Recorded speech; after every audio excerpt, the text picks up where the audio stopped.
Guys দেখিবলৈ পাইছে পানবাৰী মছজিদৰ সন্মুখৰ ফালে পানবাৰী মছজিদ বা ৰঙামাটি মছজিদ অসমৰ ধুবুৰী জিলাত অৱস্থিত এখন ঐতিহাসিক মছজিদ।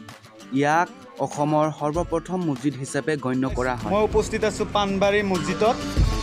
এইটো হৈছে মেইন গেট। বলকচোন মই ভিতৰলৈ যাওঁ। পানবাৰী মছজিদ বা ৰাঙামাটি মছজিদ অসমৰ ধুবুৰী জিলাত অৱস্থিত এখন ঐতিহাসিক মছজিদ। ইয়াক অসমৰ সৰ্বপ্ৰথম মছজিদ হিচাপে গণ্য কৰা হয়।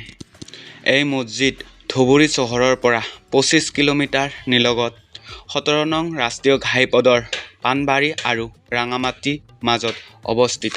পানবাৰী মছজিদ কেতিয়া কোনে নিৰ্মাণ কৰাইছিল সঠিককৈ জনা নাযায়।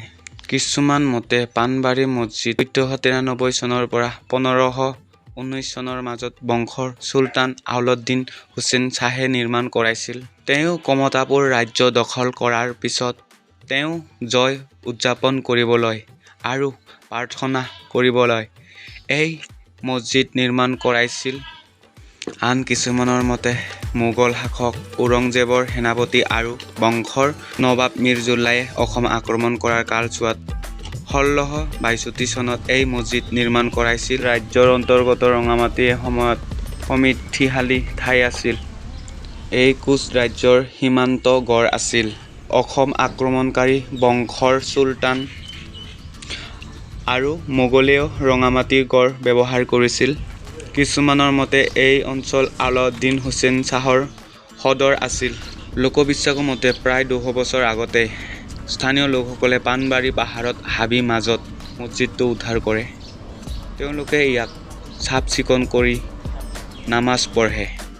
বৰ্তমান এই অঞ্চল ধৰ্মীয় পৰ্যটনস্থলী হিচাপে পৰিগণিত হৈছে। এই অঞ্চলটো চলোৱা খনন কাৰ্যত মোগল যুগৰ এখন নগৰ অৱশেষত ইটাৰ বেদী, পোৱা মাটিৰ পাত্ৰ ইত্যাদি উদ্ধাৰ হৈছে। ইছলাম ধৰ্মৰ মূল উৎসৱ ঈদ উল ফিতৰ আৰু ঈদ উল হুজা পানবাৰী মছজিদ উলাহ মালহেৰে উদযাপন কৰা হয়।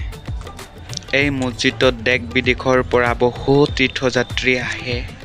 প্ৰতি শুকুৰবাৰে জুম্মা নামাজ পঢ়িবলৈ ইয়ালৈ বহু লোকৰ সমাগম ঘটে। পানবাৰী মছজিদ 17 নং ৰাষ্ট্ৰীয় ঘাইপথৰ দাঁতিত অৱস্থিত।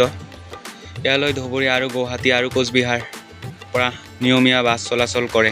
এই ফকীৰগাম ৰেল ষ্টেচনৰ পৰা প্ৰায় 30 কিলোমিটাৰ নিলগত প্ৰায় 200 কিলোমিটাৰ নিলগত অৱস্থিত লোকপ্ৰিয় গোপীনাথ বৰদলৈ আন্তঃৰাষ্ট্ৰীয় বিমানবন্দৰ।